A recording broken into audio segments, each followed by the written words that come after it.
ये कहानी है कृष्णदेव कॉलेज के गोदावरी गर्ल्स हॉस्टल की, जहां आज रवीना नाम की एक नई लड़की आ रही थी। मम्मी मम्मी प्लीज मुझे अपने साथ रहने दो।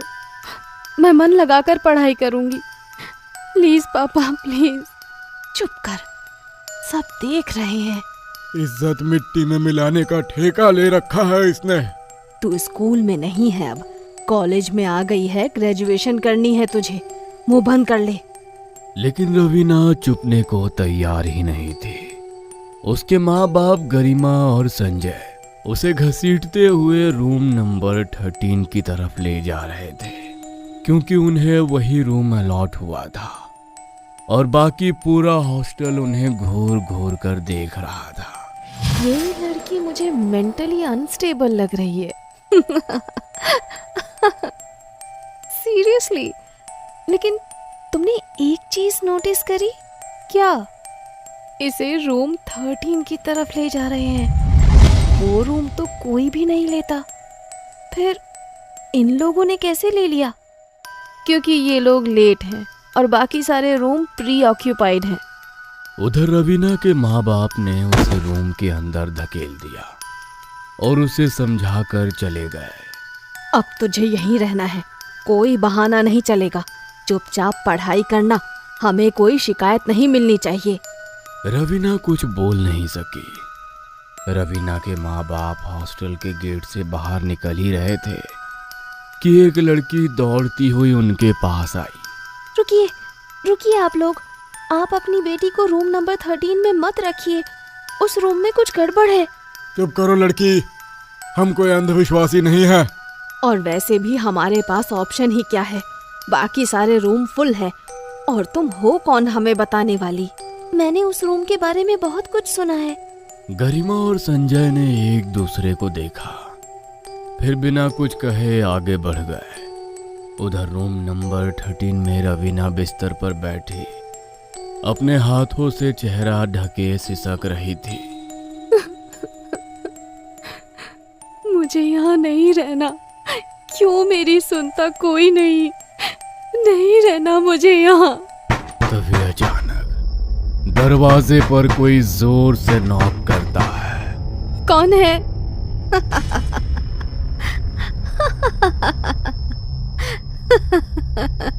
अरे खोल ना दरवाजा सिसकती रानी। शायद डर के मारे रो रही है। चल भाग चले। रवीना ने दरवाजा खोला, लेकिन सामने कोई नहीं था। तभी पीछे से आवाज आई। ओए बच्ची, पहली रात है तेरी। रैगिंग तो बनती है। चल नाच कर दिखा। प्लीज प्लीज, मैं पहले ही बहुत परेशान हूँ, मुझे अकेला छोड़ दीजिए प्लीज। पर रवीना भागकर कमरे में घुस गई और कांपती हुई अपने बिस्तर पर लेट गई। वो दोनों देर रात तक उसका दरवाजा पीटती रही और फिर चली गई। आधी रात बीत चुकी थी, बाहर खामोशी थी। रवीना की आंख खुल गई और वो फिर से रोने लगी। मम्मी मम्मी, कोई मुझे क्यों नहीं समझता? कमरे में किसी और के रोने की आवाज आने लगी।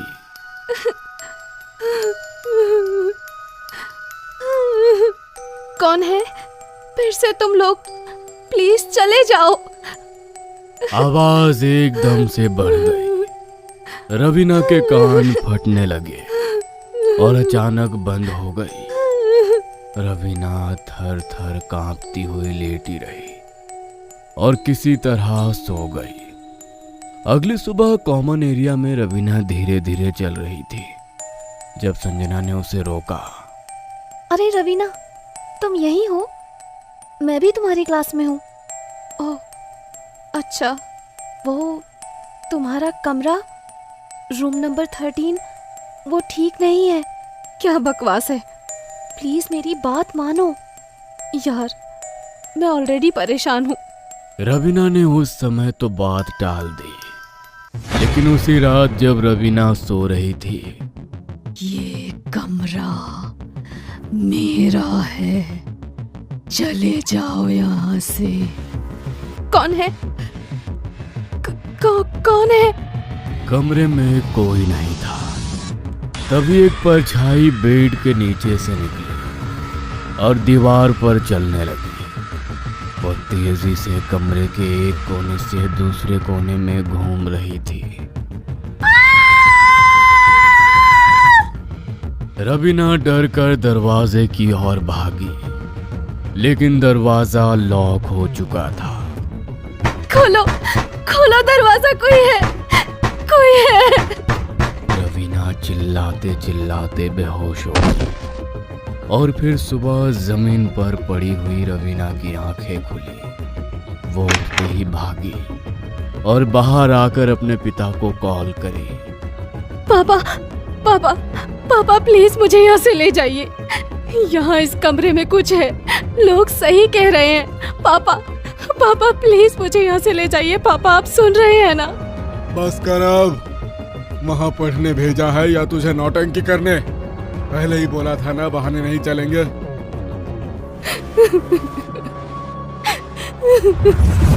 मैं तेरा इंतजार कर रही थी, तू कहाँ थी? कुछ नहीं, बस ये कमरा छोड़ दो रवीना, वरना मौत से बदतर सजा मिलेगी। क्या? अचानक एक अजीब तरह से संजना ने अपना सिर झुका लिया। उसके सारे बाल उसके चेहरे पर आ गए। संजना, तो ठीक है ना? तभी रवीना का फोन बजा। स्क्रीन पर लिखा था संजना कॉलिंग। रवीना ने चौंक कर फोन उठाया तो उधर से संजना बोली, आजा रवीना, मेस चलते हैं। रवीना के पसीने छूट गए। उसने धीरे धीरे सामने बैठी संजना के कंधे पर हाथ रखा। वो सिर उठाती है। सामने जो बैठी थी वो संजना नहीं थी। प्लीज, प्लीज मुझे जाने दो, प्लीज, प्लीज मुझे जाने दो। मुझे इंसाफ चाहिए।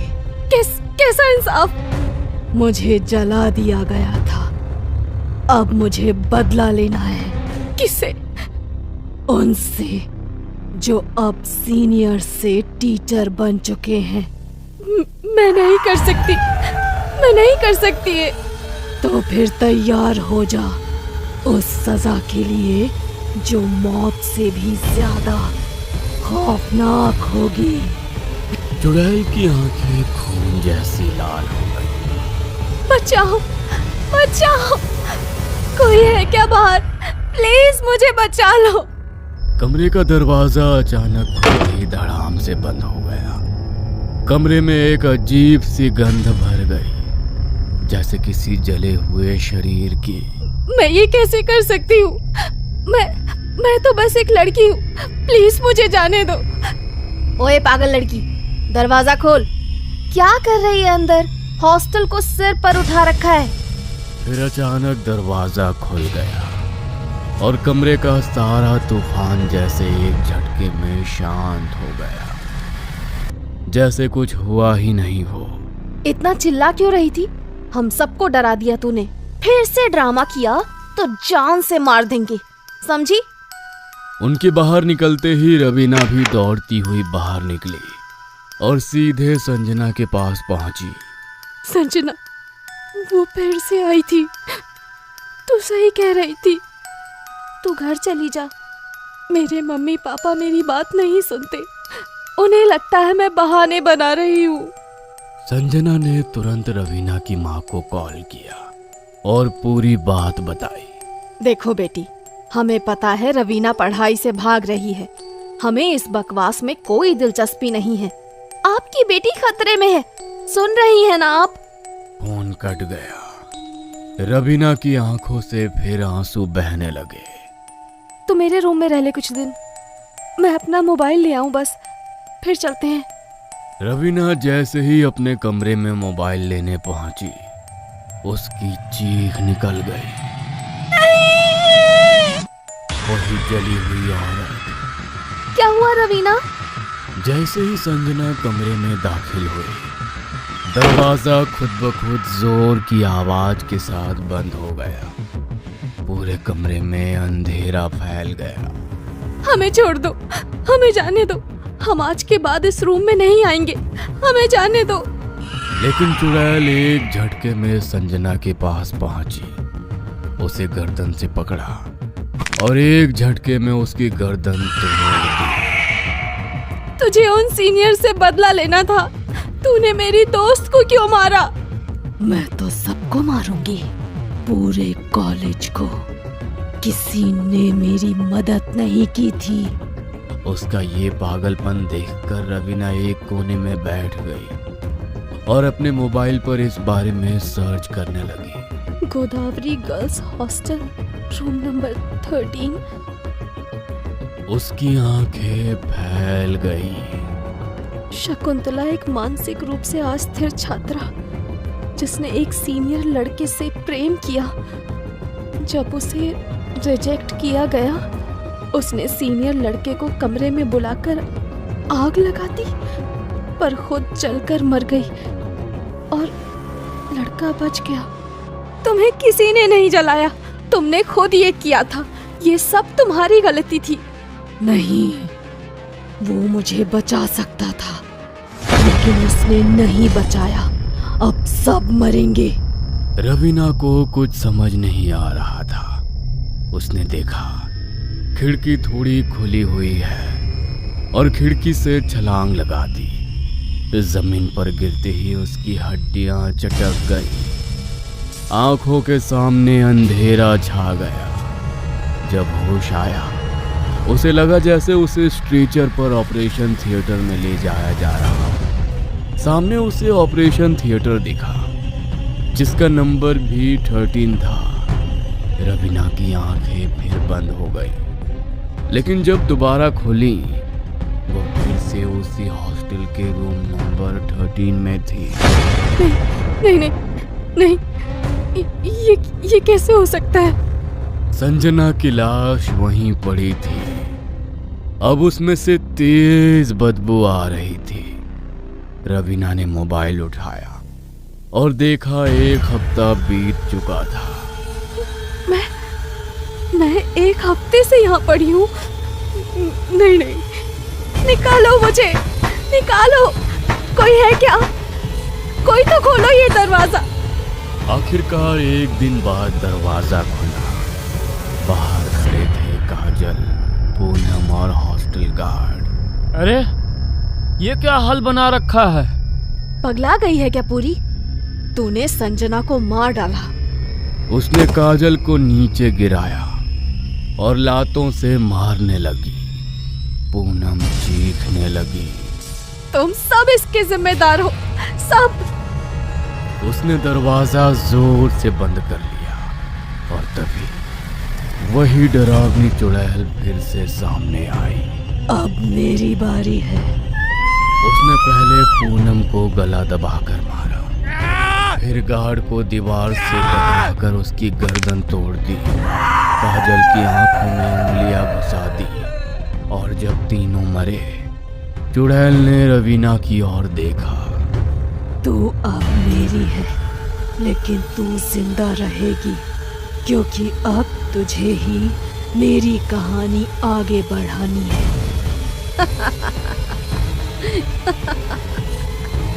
कहते हैं आज भी रूम नंबर 13 में रवीना हंसते हुए अपने बाल नोच रही